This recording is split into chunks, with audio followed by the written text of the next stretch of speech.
To our amazing viewers at Cheating Tales Lab, we'd love to hear, which part of the world are you joining us from? Let us know. Now, let's dive into today's story. Chapter 1, Normal Life. Brian Small had learned patience during his 8 years as an Army Ranger.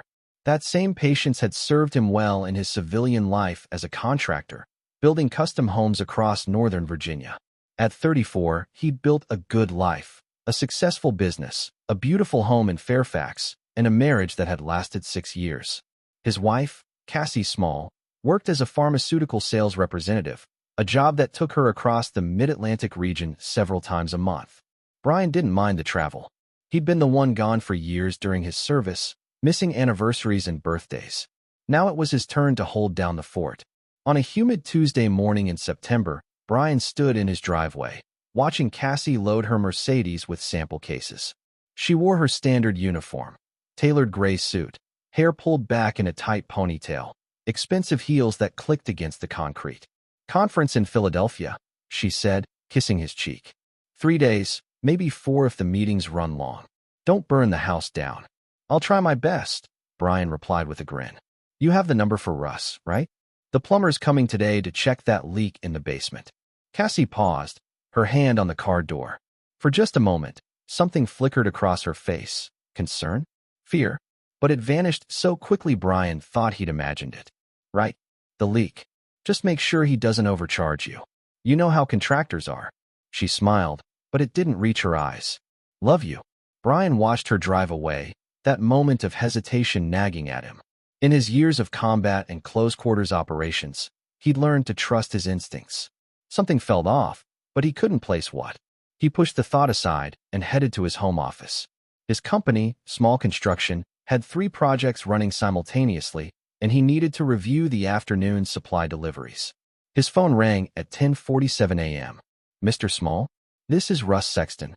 I'm downstairs looking at your water heater, and we've got a situation." Brian closed his laptop. "How bad?" "Not the heater. Can you come down here? I need to show you something." The basement of their colonial-style home was partially finished. Brian had done the work himself when they'd moved in 4 years ago. The water heater sat in a utility corner, surrounded by exposed stone foundation walls. Russ stood near the heater, his face pale, work light in hand. "Mr. Small, I had to move the heater to check the connections," Russ said, his voice unsteady. "There's a door back here, behind the heater." Brian moved closer. Sure enough, set into the foundation wall was a door, old wood, painted to match the stone, barely visible unless you were looking for it. A heavy padlock secured it, modern and out of place against the aged wood. "We don't have a door there," Brian said slowly. Russ shifted his weight. "I've worked on a lot of old houses. Sometimes there are root cellars, old storage spaces. But this lock, it's new, maybe 6 months old. And Mr. Small." He pointed his light at the bottom of the door. "There's weather stripping. Recent installation. Someone's been maintaining this." Brian's mind raced. They'd bought the house from an estate sale 4 years ago. An elderly woman had died, and her children had sold the property quickly. He'd renovated most of the basement himself, but this corner had always housed the water heater. He'd never moved it before. "Have you opened it?" Brian asked. "Hell no. That's your property. I just fix pipes." Russ paused. "But Mr. Small, I've got a bad feeling about this. Real bad." Brian knelt by the door, examining the lock. Military-grade padlock, keyhole on top. He tested the door. Solid, recently reinforced. The weather stripping was industrial quality, the kind used for soundproofing. His ranger instincts kicked in. This wasn't a historical oddity. Someone had prepared this space, maintained it, used it.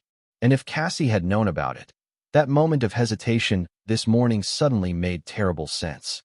"Russ, I need you to do me a favor," Brian said, standing. "Go upstairs, get me the bolt cutters from my garage. Far wall, red toolbox. And then I need you to stick around. As a witness." "A witness to what?" "I don't know yet. But I want someone else here when I open this door." While Russ retrieved the tools, Brian called his closest friend, Curtis George. They'd served together in Afghanistan, and Curtis now worked as a private investigator in D.C. "Curtis, it's Brian. I need you to come to my house. Now. And bring your camera." "What's going on?" "I think I'm about to find something bad. Real bad. I need documentation, and I need someone I trust." "On my way. 20 minutes." Brian stood in his basement, staring at that door, his mind working through possibilities. Cassie's odd behavior, her frequent trips, the way she discouraged him from ever doing work in this corner of the basement. Whatever was behind that door, his life was about to change. Chapter 2. The Discovery. Curtis George arrived in 18 minutes, carrying a professional camera and a grim expression. He'd seen the look on Brian's face before, in Kandahar, in Helmand Province, right before they breached compounds that intelligence said housed high-value targets. "Show me," Curtis said simply. The three men stood in the basement: Brian, Curtis, and a visibly nervous Russ Sexton. Brian had the bolt cutters in hand, but he paused. "Curtis, start recording. Russ, state your name, the date, and why you're here." The plumber cleared his throat. Russ Sexton, September 26, 2023. I was hired to fix a leak in the water heater. I moved the unit and found this door. Brian approached the lock. "I'm Brian Small, homeowner. I have no knowledge of this door or what's behind it. I'm opening it in the presence of witnesses." He positioned the bolt cutters. "Curtis, make sure you get everything."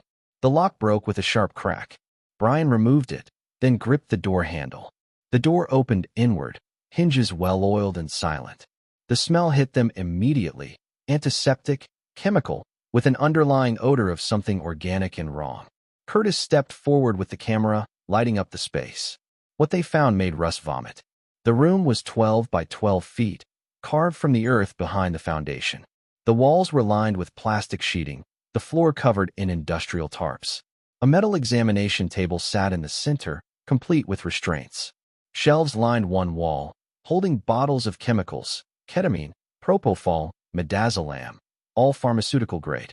But it was the other wall that told the real story. Photographs, dozens of them, pinned to a corkboard. Young women, unconscious, on that same examination table. Dates written in permanent marker on each photo, going back 3 years. Brian's hands clenched into fists. Curtis moved through the room systematically, documenting everything. Russ stood in the doorway, pale and shaking. "Jesus Christ," Curtis muttered. "Brian, there's a laptop here. And files. Physical files." Brian moved like he was in a dream.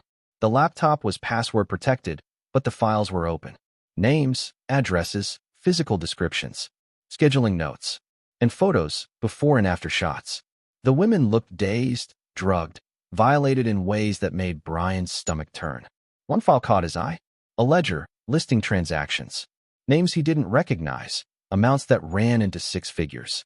The handwriting was familiar: Cassie's precise, looping script. "There's more," Curtis said quietly. He'd found a second door, hidden behind a false wall. "Brian, you need to see this." The second room was smaller, more recently constructed. Inside were personal items: jewelry, driver's licenses, phones, trophies, and in the corner, a safe. Brian's training kicked in, overriding the horror and rage. "Don't touch anything else." "Curtis, are you getting all of this?" "Every second." "Russ, I need you to go upstairs. Call 911. Tell them we've discovered evidence of multiple crimes, and we need police immediately. Do not tell them what we found, just that it's serious. Can you do that?" Russ nodded, practically running for the stairs.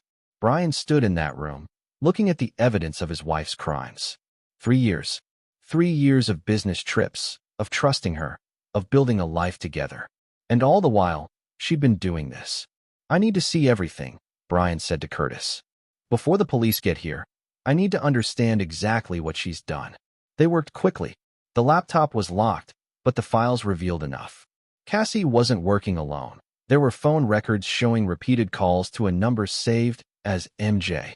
The ledger showed payments from that same number, regular deposits into an offshore account. Curtis found a burner phone in a drawer. He powered it on.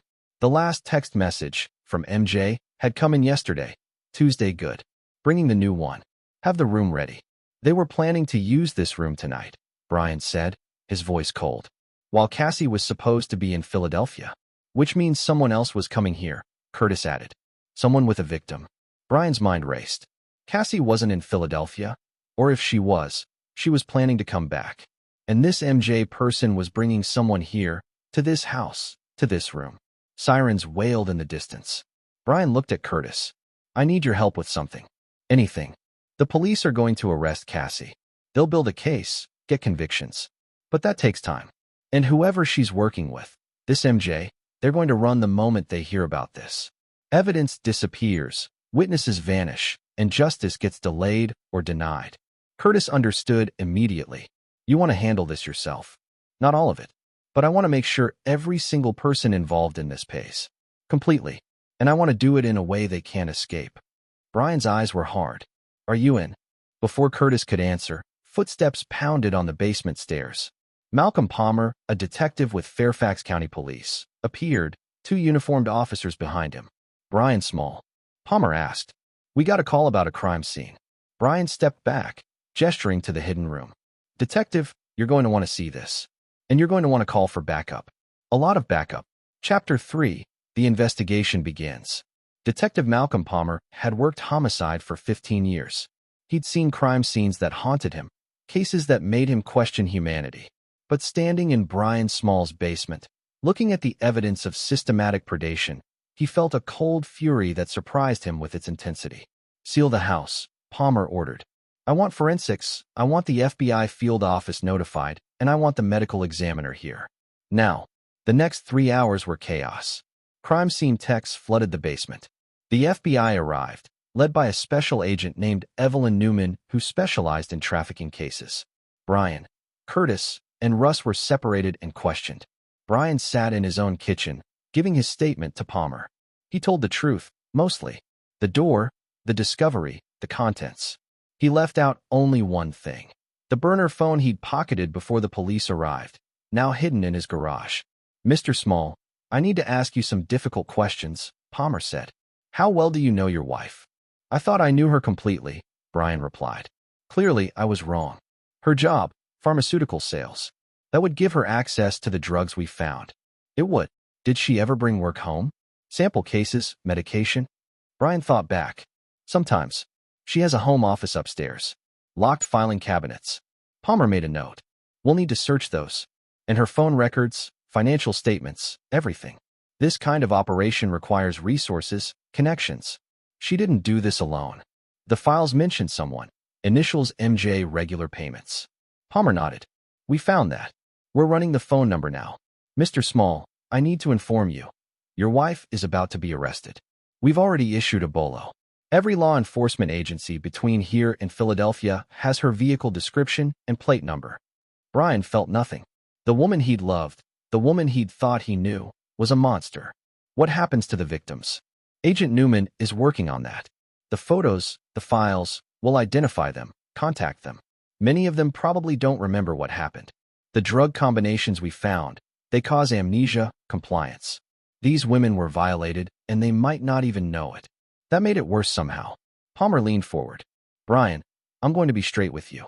You're a witness, but you're also connected to the primary suspect. Your life is about to become very public, very difficult. The media will camp on your lawn. People will question whether you knew. Your business might suffer. I'm telling you this because you seem like a good man caught in a nightmare. I appreciate that, detective. I just want everyone involved held accountable. They will be. I promise you that. After Palmer left, Curtis found Brian in the garage. Brian retrieved the burner phone from his toolbox. You took evidence from a crime scene, Curtis said without judgment. The police will track the number from the ledger. They'll find MJ eventually.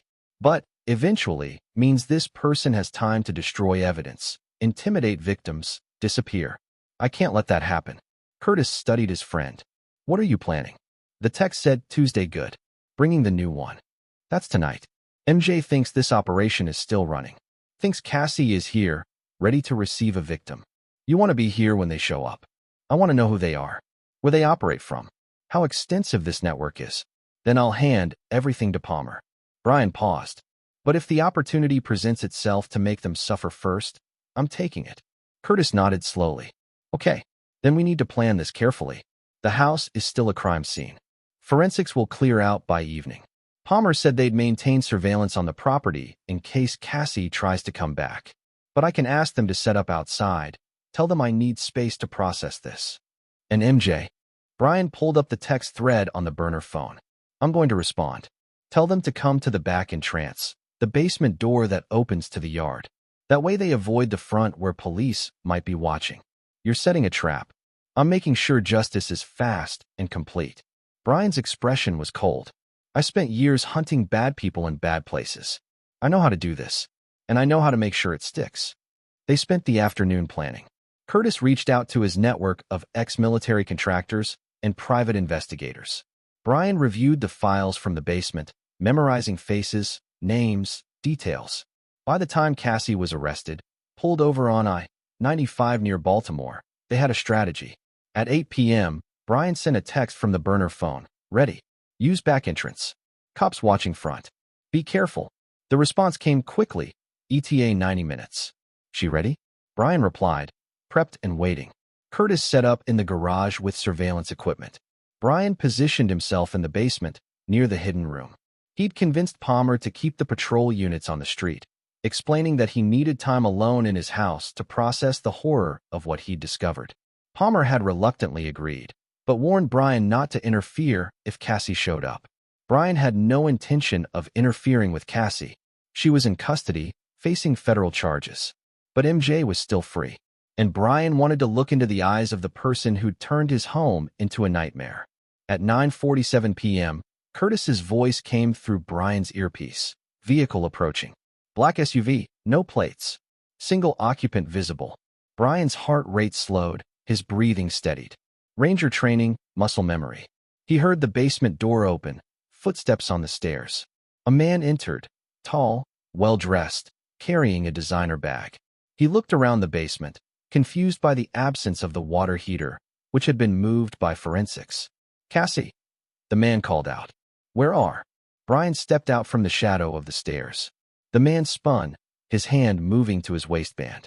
Don't, Brian said quietly, his voice carrying absolute authority. I'm faster than you, and I really want a reason. The man froze, recognizing something in Brian's posture, his tone. This wasn't a man to challenge. Who are you? The man asked. I'm Brian Small. I live here. And you must be MJ. Brian moved closer. Marshall Jarvis, pharmaceutical executive. Cassie's boss. The man who's been running a trafficking operation out of my basement. Marshall's face went pale. I don't know what you're. The police found everything. The room, the files, the photos. Cassie's in custody. Right now, FBI agents are probably executing a search warrant on your properties. Brian smiled, and it was not a pleasant expression. You walked into a trap. As if on cue, lights flooded the basement. Malcolm Plumber appeared at the top of the stairs, gun drawn. Marshall Jarvis, FBI. You're under arrest for human trafficking, conspiracy, and about 20 other charges I'm going to enjoy listing. Down on the ground, hands behind your head. Marshall's legs gave out.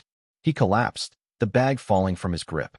Curtis appeared, camera rolling, documenting everything. Plumber descended the stairs, cuffing Marshall as agents flooded the house. He looked at Brian. Good work on that text. He walked right in. Brian nodded, but his eyes stayed on Marshall. Who else is involved? How many others? Plumber pulled Marshall to his feet. He'll tell us everything. They always do when they're facing life in federal prison. This operation is over, Brian. You helped end it. But as they led Marshall away, as the FBI cataloged evidence and prepared to dismantle a trafficking network, Brian felt no satisfaction. Justice was happening, yes, but it was too clean, too procedural. These people had used his home, his life, his trust to hurt innocent people. The law would punish them. But Brian wanted something more personal. He would get his chance. Chapter 4, Digging Deeper. 3 days after Marshall Jarvis's arrest, Brian sat in a FBI conference room with Detective Plumber and Agent Newman. The investigation had exploded into something massive. 12 victims identified so far, a network spanning 3 states, and connections to organized crime that went deeper than anyone had anticipated. Marshall is cooperating, Agent Newman explained, sliding photos across the table. In exchange for a reduced sentence, he's giving us everything. Names, locations, financial records. But there's a problem. Brian studied the photos. Men in expensive suits, women at charity galas, business executives, and community leaders. Who are these people? Clients, Plumber said grimly. People who paid Marshall and Cassie for access to drugged, compliant victims. Politicians, businessmen, doctors. People with money and power who thought they were untouchable. Thought. Brian asked. Newman leaned back. That's where it gets complicated. These people have resources, lawyers, connections, the ability to make evidence disappear. We've already had 2 judges recuse themselves from the case due to conflicts of interest. We're finding obstruction at every level. Someone is trying to bury this. Brian felt cold rage building. So they'll get away with it. No, Palmer said firmly. But it's going to take time. Years, maybe. Appeals, motions, delays. Justice will happen, but it won't be fast. That's not good enough. Newman and Palmer exchanged glances. Mr. Small, I understand your frustration, Newman began. But you need to let us handle this through proper channels. If you interfere— I'm not planning to interfere with your investigation, Brian interrupted. But I have resources of my own, and I'm not bound by the same rules you are. Palmer stood. Brian, don't do something stupid. Don't throw away your life because of what Cassie did. I won't. Brian rose as well. But I'm going to make sure everyone who used my home to hurt people faces consequences. All of them. Completely. After the meeting, Brian returned home, a home that no longer felt like his. Crime scene tape still marked the basement entrance. Reporters camped across the street. His business had lost 3 contracts as clients distanced themselves from the scandal. Curtis was waiting in the driveway. I have information you need to see. They went to Curtis's office in D.C., a converted warehouse space that served as headquarters for his investigation firm. Curtis had spent the last 3 days building profiles on everyone connected to Marshall's operation. Marshall named 15 clients, Curtis explained, pulling up files on his computer. But I think there are more. Look at this: financial patterns, travel schedules, phone records I obtained through less than legal means. There's a group of 5 men who are central to this network. They're not just clients, they're investors, organizers. Marshall was middle management. These men are the board of directors. Brian studied the screen. 5 faces, 5 names. Gerard Pearson, real estate developer, major political donor. Todd Cahill, surgeon, ran a private clinic. Felix Hamilton, investment banker. Clifton Schultz, technology CEO. Eugene Gorman, attorney, partner at a major D.C. firm. These men have a combined net worth over $2 billion, Curtis continued. They've known each other since Yale.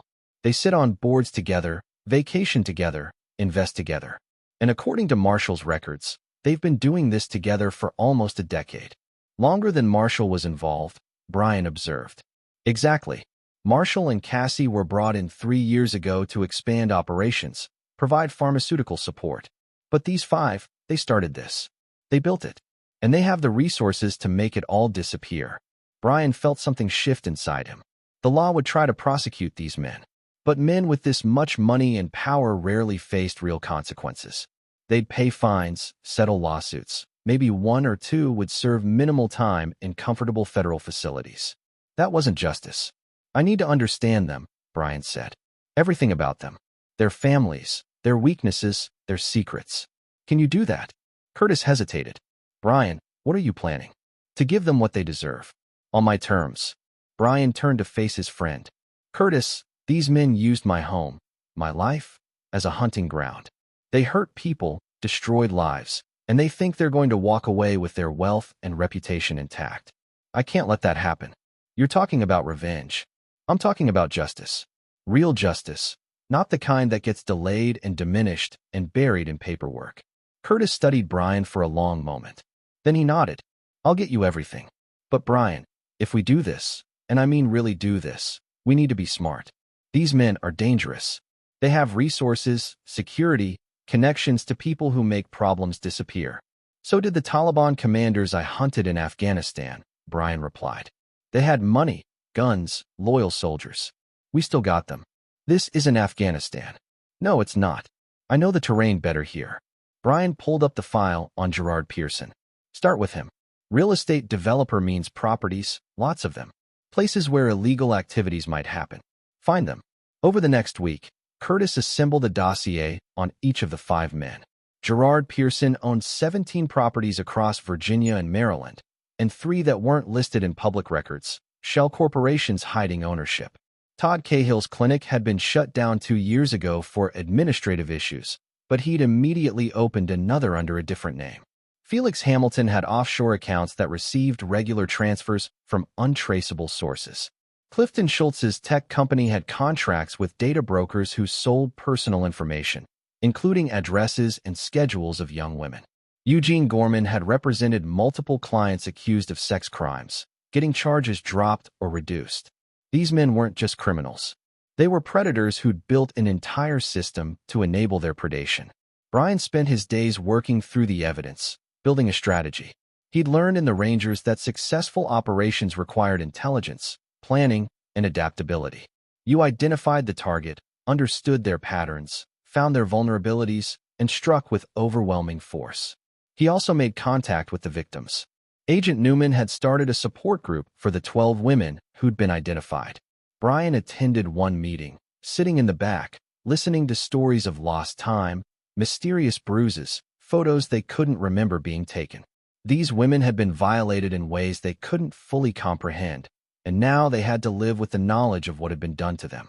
One woman, Lily Merrill, approached Brian after the meeting. "You're the husband, right? The one who found the room." "Yes." Lily was 26, a graduate student who'd attended a pharmaceutical conference where she'd met Cassie. "I don't remember anything after having a drink with your wife. But there are photos. I've seen them. Photos of me on that table, and—" She stopped, tears streaming down her face. "I want them to pay. All of them. And I don't care how it happens." Brian handed her a card with his cell number. "If you remember anything, names, faces, details that might help, call me. Day or night. The FBI says the men involved might not face trial for years. They'll face consequences sooner than that," Brian promised. "I guarantee it." Chapter 5, Setting the Trap. 2 weeks after the discovery, Brian had a plan. It was risky, possibly illegal, and definitely permanent. But it would work. The key was information. Curtis had hacked into Gerard Pearson's private servers, a federal crime. But Curtis had ways of covering his tracks, and found something explosive, a server containing videos. Hundreds of them. The 5 men had documented their crimes, recorded their victims, created an archive of evidence that would bury them completely. They kept trophies, Curtis explained, disgust evident in his voice. Just like Marshall. Narcissists who think they're invincible. Where's the server physically located? Gerard's estate in Middleburg. Home network, isolated system. They probably thought it was secure. Brian smiled coldly. "Can you get me in? Gerard's having a party this Saturday. Charity fundraiser, 200 guests. Security will be focused on the public areas. If you can get an invitation, you could access his office during the event." "I don't need an invitation. I need a catering uniform and a delivery van." They worked out the details over the next 3 days. Curtis obtained uniforms from a catering company that was servicing the event. Brian would enter as kitchen staff, slip away during service, access Gerard's office, and copy the entire server. 6 hours of work, and they'd have evidence that would destroy all 5 men. But Brian wanted more than evidence. He wanted them to know who had beaten them. Saturday evening, Brian drove a rented catering van to Gerard Pearson's estate. The property was massive, 20 acres in Middleburg's horse country, a mansion that probably cost $10 million. Luxury vehicles filled the circular driveway. Inside, Virginia's elite mingled, drinking wine and pretending to care about whatever charity Gerard was pretending to support. Brian moved through the kitchen, ignored by actual catering staff who were too busy to question another person in uniform. He'd memorized the house layout from blueprints Curtis had obtained. Gerard's office was on the 2nd floor, eastern wing. At 8:30 p.m., during the main course, Brian slipped upstairs. Gerard's office was locked, but Brian had learned lock-picking in the Rangers. 30 seconds, and he was inside. The office was exactly what he'd expected. Expensive furniture, awards and photos documenting Gerard's supposed philanthropy, and a hidden server room behind a bookshelf. Curtis had provided the bypass codes. Brian connected a portable drive and began copying data. That's when the door opened. Gerard Pearson stood in the doorway, confused at first, then alarmed. "Who the hell are you?" "Security." Brian moved fast. He was across the room before Gerard could react. One hand over the man's mouth, the other gripping his shoulder in a pressure hold that sent Gerard to his knees. "Don't," Brian said quietly. "Don't scream. Don't fight. Don't make this harder than it needs to be." Gerard's eyes were wide with terror and recognition. He'd seen Brian's face in the news. "You know who I am," Brian continued. You know what I found in my basement. And you know that you're one of the men who used it. He released the pressure slightly. I'm going to remove my hand. If you scream, I'll make you regret it. Not if you understand. Gerard nodded. Brian released him, closing the office door and locking it. You can't be here, Gerard gasped. You're tampering with evidence, breaking and entering. I'm taking what I need to destroy you, Brian interrupted. All of you. Every single man involved in Marshall's operation. Because the law is too slow, and men like you always find ways to escape. He gestured to the server. I know what's on there. Videos, records, proof of everything you've done. I'm taking it all. You'll go to prison. Maybe, but you'll be in hell. Brian checked the data transfer, 70% complete. I'm going to make sure every victim knows your face. Every business partner sees what you really are. Every member of your country club watches the videos of what you did to those women.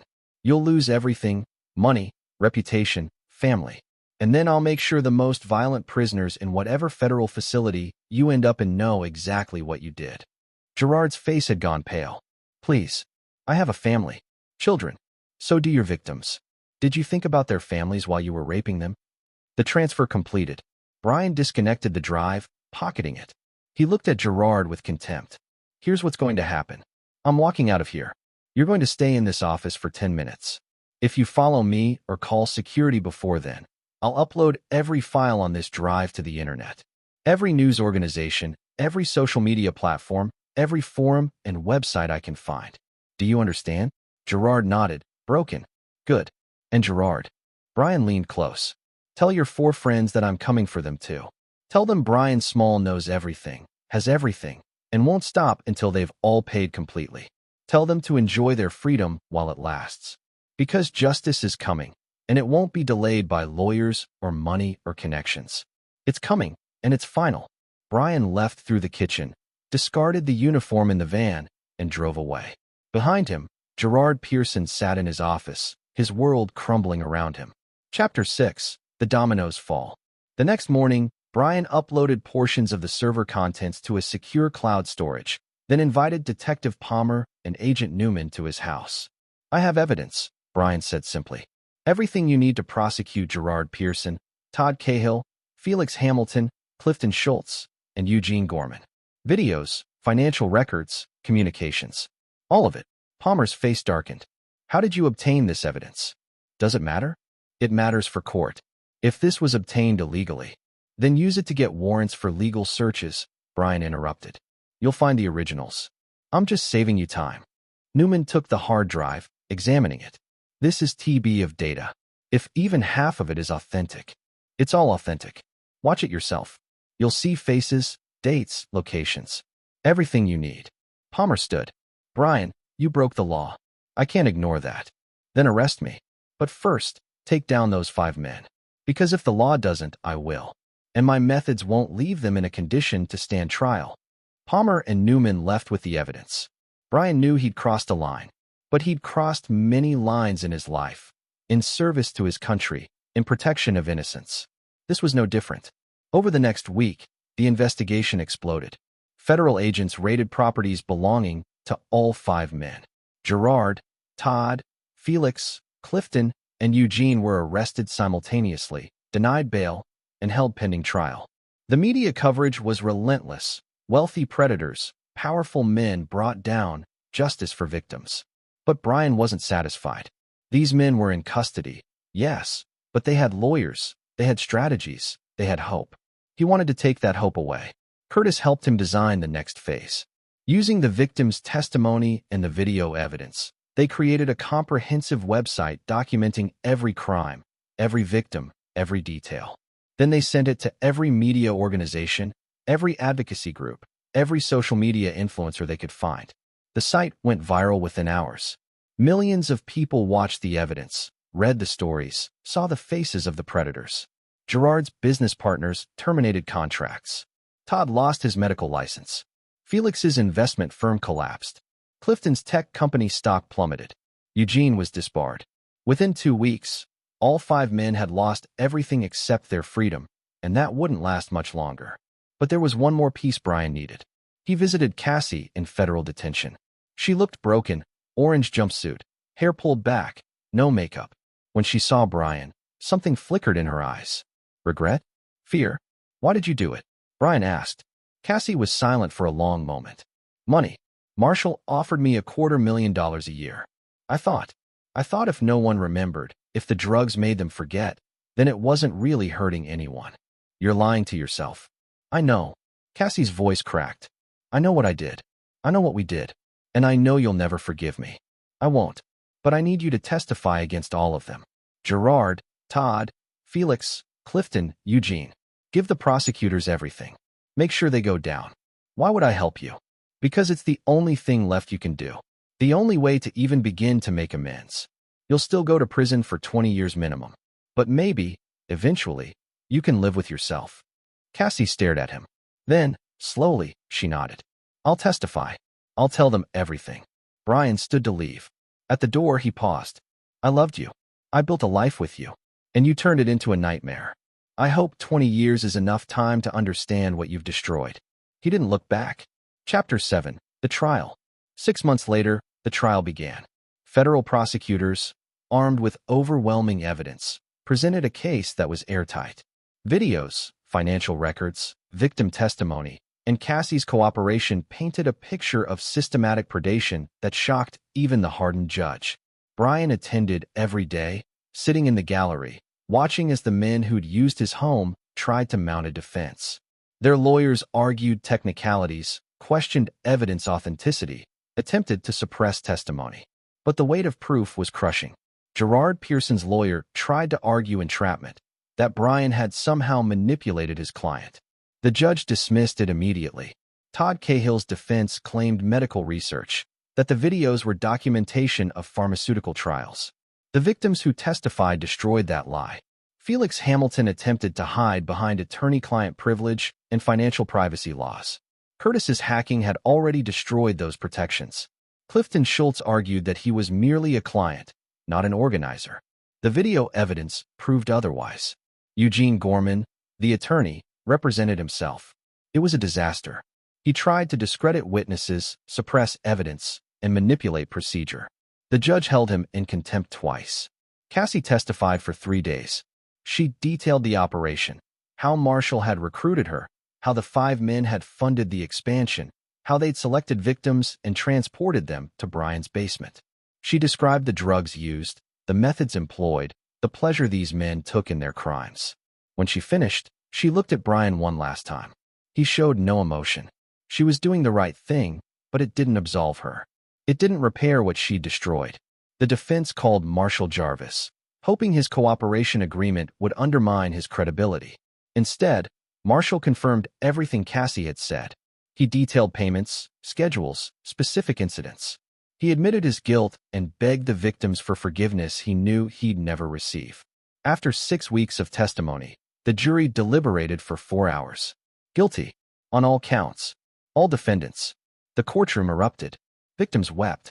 Family members of the accused sat in stunned silence. The judge set sentencing for 1 month later, but everyone knew what was coming. Life sentences, no possibility of parole. Brian felt Curtis's hand on his shoulder. It's over. You won. It's not over yet, Brian replied. Chapter 8. Sentencing. The sentencing hearing was scheduled for a cold Monday in March. Brian arrived early, taking his usual seat in the gallery. The courtroom filled with victims, their families, advocates, and media. The judge entered, and the room fell silent. He was an older man, Judge Nathaniel Morrow, known for his strict interpretation of sentencing guidelines and his lack of tolerance for predators. We're here to sentence 5 defendants convicted of human trafficking, conspiracy, rape, and numerous other charges, Judge Morrow began. But before I impose sentences, I'm going to allow victim impact statements. We'll hear from those who were directly harmed by these men's actions. 12 women stood, one by one, and told their stories. Lily Merrill spoke of lost time, of nightmares, of trusting someone who'd betrayed that trust. Others described similar experiences: drugs, manipulation, violation. Some cried. Some spoke with cold fury. All of them looked at the 5 defendants with expressions that demanded justice. When they finished, Judge Morrow addressed the defendants. In my 30 years on the bench, I have never encountered such callous disregard for human dignity. You 5 men had everything: wealth, education, position, and you used those advantages to prey on vulnerable women. You drugged them, violated them, and documented your crimes as trophies. You felt entitled to do this. You felt invincible. You were wrong. Marshall Jarvis and Cassie Small have cooperated with prosecutors. They've shown remorse, however inadequate. Their sentences reflect that cooperation. 25 years for Marshall, 20 for Cassie. But you 5. Judge Morrow's voice hardened. You've shown no remorse. You've fought every step of the way. You've attempted to suppress evidence, intimidate witnesses, and manipulate this process. Therefore, I'm imposing the maximum sentence allowed by law. He proceeded through each defendant. Gerard Pearson, life without parole, plus 60 years consecutive. Todd Cahill, life without parole, plus 40 years consecutive. Felix Hamilton, life without parole, plus 50 years consecutive. Clifton Schultz, life without parole, plus 50 years consecutive. Eugene Gorman, life without parole, plus 70 years consecutive. You'll be transferred to maximum security federal facilities, Judge Morrow continued. You'll spend the rest of your lives in 8x10 cells, with minimal contact with the outside world. Your wealth is being seized under asset forfeiture laws. Every dollar you have will go to victims' compensation. Your names will be forever associated with these crimes. And when you die in prison, you'll be remembered not for your success or philanthropy, but for the monsters you truly were. He banged his gavel. This court is adjourned. Brian watched as the 5 men were led away in chains. Gerard was crying. Todd looked catatonic. Felix, Clifton, and Eugene stared straight ahead, broken. Justice had been served. But Brian knew that the real punishment would come in prison, when these wealthy, privileged men had to survive among the population they'd always looked down on. Curtis had made sure that key inmates in each facility knew exactly what crimes Gerard, Todd, Felix, Clifton, and Eugene had committed. Their lives would be hell, as they should be. Chapter 9, New Beginning. 3 months after sentencing, Brian stood in his driveway, watching moving trucks load up his belongings. He'd sold the house. He couldn't live there anymore, not with the memories of what he'd found. A nonprofit organization working with trafficking victims had purchased it, planning to demolish the building and create a memorial garden. His business had survived. Some clients had left, but others had reached out, offering support and new contracts. People respected what he'd done, finding evil, confronting it, destroying it. In a strange way, the scandal had made him a symbol of resistance against predators. Curtis pulled up in his truck. You ready? Yeah. Brian took one last look at the house. I'm ready. They drove to a small farm Brian had purchased in West Virginia. 40 acres, a renovated farmhouse, privacy. A place to rebuild his life, away from the memories and the media attention. At the farm, Brian found a package on the porch. Inside was a letter from Lily Merrill. Mr. Small, I wanted to thank you, not just for finding that room, but for everything you did after. You could have let the police handle it, let the legal system take its time. Instead, you made sure we got justice quickly, completely. You gave us closure. I'm back in school now. I'm seeing a therapist. I'm healing. Because of you. All 12 of us wanted to contribute to your fresh start. It's not much, but please accept this as a small token of our gratitude. Inside was a check for $50,000, signed by all 12 victims. Brian sat on his porch, holding the letter, feeling emotion he'd kept bottled up for months finally surface. He'd been operating on rage and determination for so long that he'd forgotten what else he was capable of feeling. Curtis joined him, handing him a beer. You did good, brother. You destroyed the bad guys, protected the victims, and kept your soul intact. That's a win. Doesn't feel like winning. Because Cassie betrayed you. Because your home became a crime scene. Because you had to become something harder than you wanted to be. Curtis paused. But you adapted. Just like you did overseas. You found the mission, executed it, and completed it. Those men are in cages. The victims have closure. And you're still standing. Brian nodded slowly. What now?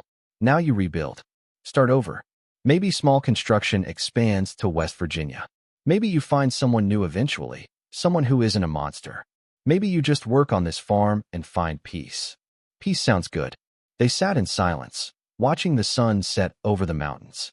Brian thought about the journey, from that morning when Cassie left for Philadelphia, to discovering the hidden room, to dismantling an entire trafficking operation, to watching 5 predators receive life sentences.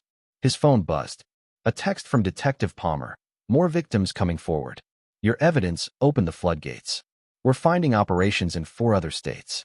Your actions saved lives, Brian. Real talk. Brian replied, just did what needed doing. Plumber, most people wouldn't. You're a good man. Brian set the phone down. He didn't feel particularly good. He felt tired, worn down by months of confronting evil. But he also felt satisfied. The mission was complete. Justice had been served. Not the slow, bureaucratic justice of the legal system, but swift, certain, total justice. The 5 men were in cages. Marshall and Cassie were paying for their crimes. Victims were healing. The network was destroyed. And Brian Small was free. Free from the lies. Free from the woman who'd betrayed him. Free to start over. You know what the best part is? Curtis said suddenly. What? Those 5 rich assholes thought they were untouchable. They thought money and power made them invincible. And then they ran into you, a contractor, a soldier, a man they would have looked down on. And you destroyed them. You took everything they had and burned it down around them. That's poetic justice. Brian smiled, his first real smile in months. I like that perspective. It's the truth. You beat them because you were smarter, tougher, and more determined. They underestimated you, and it cost them everything. As darkness fell, Brian thought about the future. He'd build something here, a business, a home, maybe eventually a new family. He'd help Curtis expand his investigation firm, maybe take on cases involving predators and traffickers. Use his skills, his experience, his determination to protect people who couldn't protect themselves. He'd become something more than a contractor. He'd become a hunter of monsters. And if another monster ever crossed his path, ever threatened innocent people, ever thought they were untouchable, Brian Small would show them exactly how wrong they were. He'd show them what justice looked like when it came from someone who refused to quit, refused to compromise, refused to let evil win. He'd show them hell. But for now, in this moment, sitting on his porch with his best friend, watching the stars appear over the mountains, Brian allowed himself something he hadn't felt in a long time. Hope. The nightmare was over. The monsters were caged. And Brian Small was finally, truly free. Epilogue. 2 years later, Brian Small stood in the office of his expanded construction company, now called Small and George Construction. Curtis had joined as a partner, and together they'd built something successful, not just a business, but a network dedicated to finding and stopping predators. They'd worked on 5 cases since the trial, partnering with law enforcement to identify trafficking operations, gather evidence, and ensure swift justice. Brian's military background and Curtis's investigation skills made them formidable. On his desk was a photo from the Memorial Garden dedication, 12 women, survivors, standing together in the place where they'd been violated, now transformed into something beautiful. A place of healing, of remembrance, of hope. Brian's phone rang. Detective Plumber. Brian, we've got a situation. Another operation, another network. And we need someone who knows how to handle this kind of thing. Plumber paused. Someone who gets results. Are you interested? Brian looked at the photo of the survivors, then at Curtis, who nodded. Tell me everything, Brian said. The hunt was on again. And somewhere, monsters who thought they were safe began to feel the first cold touch of fear. Fear that Brian Small was coming for them. Fear that justice, when it came, would be absolute. Fear that was entirely justified. This is where our story comes to an end. Share your thoughts in the comments section. Thanks for your time. If you enjoy this story, please subscribe to this channel. Click on the video you see on the screen, and I will see you there.